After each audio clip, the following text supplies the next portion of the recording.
follow, subscribe, share, dan like it. Ya, jangan lupa di subscribe. Subscribe ya. Eksistensi Israel terkait erat dengan Yahudi. Cara-cara Yahudi dari dulu sama. Dia tidak pernah mewujudkan ambisinya dengan tangannya langsung. Dia selalu menggunakan proksi, media, perantara. Proksi mereka adalah Iran dan Rusia. Kita lihat. Ya, Kang, ada yang mau duduk sini, Kang? Tolong bantu saya. Ya, kita lihat Vladimir Putin menggalang kerjasama dengan siapa? Bashar Assad. Bashar Assad tidak akan berani melakukan pembantaian rakyatnya sendiri, melainkan atas dukungan Iran dan Rusia. Fakta terjadi kan? Bagaimana rakyat Suriah dibantai bersama-sama oleh rezim Bashar Assad dengan Rusia. Klik kan? Kemudian Vladimir Putin juga mencari dukungan kepada Mesir. Vladimir Putin mengucapkan selamat atas kesuksesan Abdul Fattah As-Sisi, seorang Syiah, menggulingkan Ikhwanul Muslimin dengan menggulingkan Muhammad Mursi. Abdul Fattah As-Sisi, dia adalah seorang Syiah Zaidiyah yang kemudian berganti menjadi Syiah Rafidah. Kemudian dia pun tidak pernah melupakan jasa-jasa Israel dalam membantu Rusia mengalahkan kekuatan-kekuatan di Timur Tengah. Klik lagi.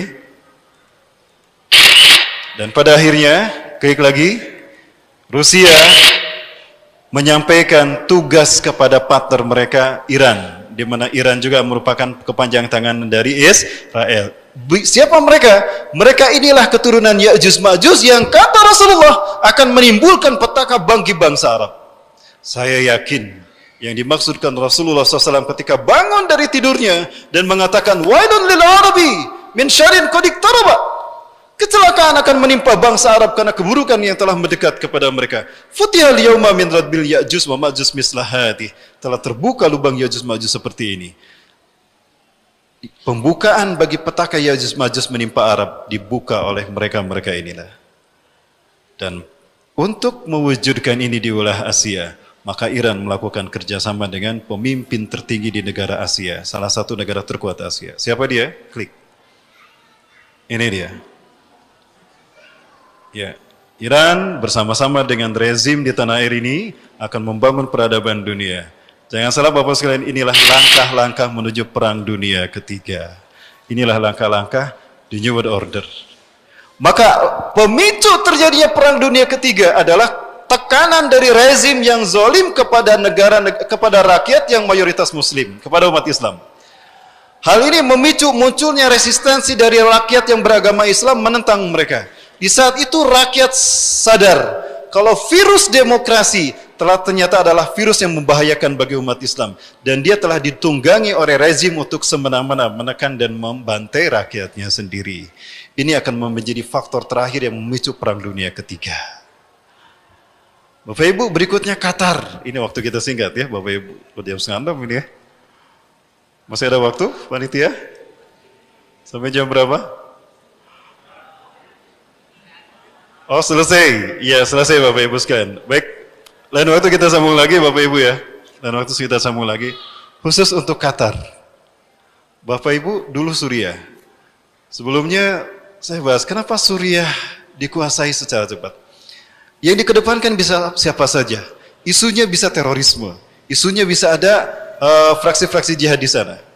Tapi sebetulnya intinya, Suriah dihancurkan karena mereka yakin Nabi Isa tidak lama lagi akan turun di Aleppo. Ingat Rasulullah bersabda, "Taqarrabaz zamanu linuzuli Isa bin Maryam fiikum." Sungguh telah dekat turunnya Isa bin Maryam di tengah-tengah kalian. Ya Kang, nuhun Kang. Enggak apa-apa duduk situ juga Kang. Ya, telah dekat waktu turunnya Isa bin Maryam di tengah-tengah kalian. Hakaman adlan, sebagai hakim yang adil. Fayaksirus soliba, beliau akan menghancurkan salib. Wayaktulul hingzira, beliau akan membunuh babi. Wayadul jizyah, beliau akan menghapuskan pajak. Alhamdulillah, kabar gembira. Kalau amnesti pajak, kabar gembira bagi para pengusaha, bagi para konglomerat. Tapi ini kabar gembira bagi kita. Nabi Isa akan menghapuskan pajak, kata Rasulullah. Kita nggak usah bayar pajak nanti. BPKB motor mobil kita nggak usah dibayar. Gratis nanti. Kapan? Kalau Nabi bisa turun. Maka berdoa, Nabi bisa cepat turun ya. Wa yafidul mal hatta la yaqbalu ahadun. Harta akan melimpah ruas sehingga tidak ada seorang pun yang menerimanya. Kita akan kaya raya. Jadi kalau saat ini prihatin, balang saksing sabar, kemah benghar, iraha nunggu Nabi bisa turun. Ya. Wa yanzilu alal manaratil bayda. Beliau akan turun di masjid bermenara putih, di mana itu? Syarqiyah Damaskus, di Damaskus Timur. Di manakah Damaskus Timur? Aleppo.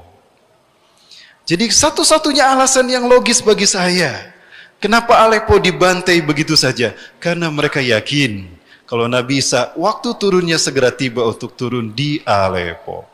Saat itu umat Islam akan dipimpin oleh Imam Mahdi. Mereka cari kemana nih larinya Imam Mahdi? Oh, ternyata Imam Mahdi larinya ke Qatar. Kenapa harus Qatar? Satu, Qatar dari dulu terkenal sebagai negara yang rajin memberikan bantuan kepada negara-negara yang terzolimi.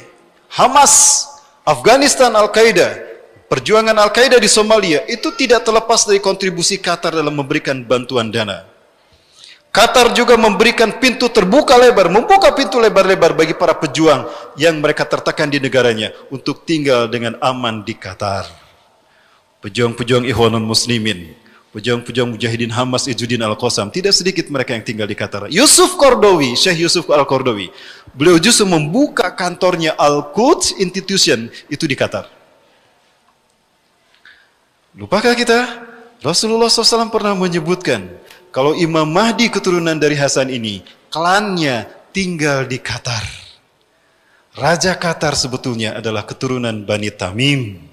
Dalam salah satu hadis Rasulullah bahwa Imam Mahdi Rasul sebutkan sebagai pemuda dari Bani Tamim.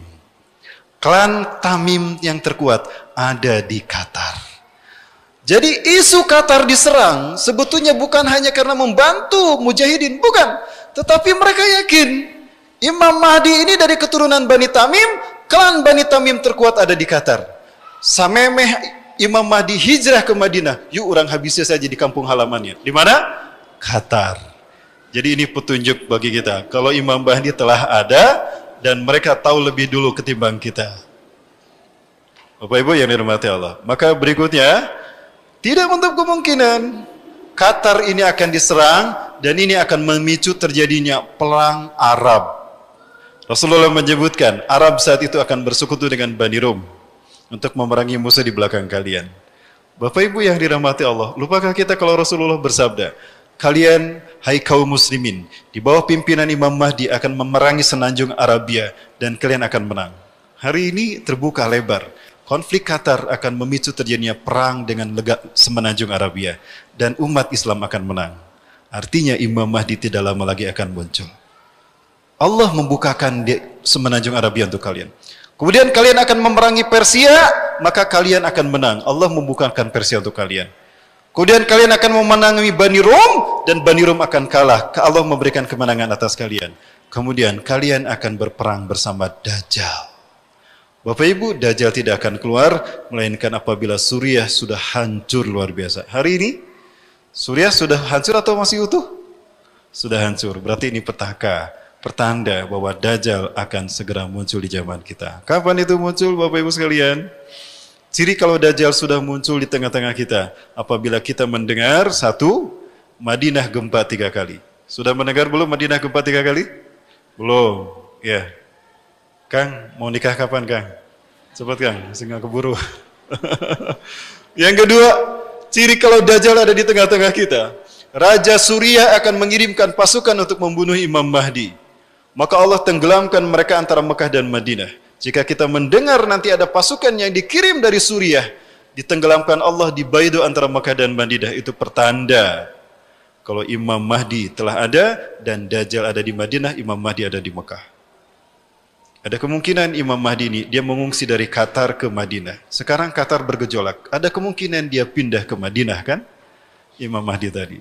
Bapak Ibu sekalian, tidak kemungkinan. Ini sekarang luar biasa. Inilah titik-titik terciptanya perang dunia ketiga. Bapak Ibu sekalian, dan Hal lain yang akan memicu terjadinya Perang Dunia Ketiga adalah bangkitnya kekuatan Islam dari negara yang berbenderakan merah dan putih. Itu juga, kekuatan merah putih ini akan menjadi kekuatan Perang Dunia. Jangan salah, tidak akan sedikit nanti mereka yang datang ke Indonesia apabila Indonesia chaos. Beberapa mujahidin Timur Tengah berkata kepada saya, mereka mengatakan, Ayuhal ikhwati muslimin al-Indonesia, intahdusul mahlaka fi biladikum, fangtaziru hudurana. Hai Muslim Indonesia, jika perang terjadi di negara kalian, tunggulah kehadiran kami mujahidin seluruh dunia. Bapak sekalian, itu tidak lama lagi akan terjadi. Ingat, para ulama kita sudah dikebiri.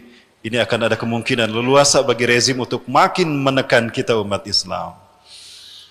Aksi kita berikutnya akan lebih dahsyat dari aksi 212, 411 dan aksi-aksi yang lainnya. Maka persiapkan nama-nama kita untuk aksi bela Islam berikutnya. Karena ini pasti episodenya akan lebih seru lagi. Betulkah demikian? Kita tunggu apa yang Allah kehendaki. Selamat datang di Indonesia akhir zaman dan selamat datang di Perang Dunia Ketiga, Bapak Ibu sekalian. Sudah siap? Ini tara regang gitu. Baik, Bapak Ibu sekalian.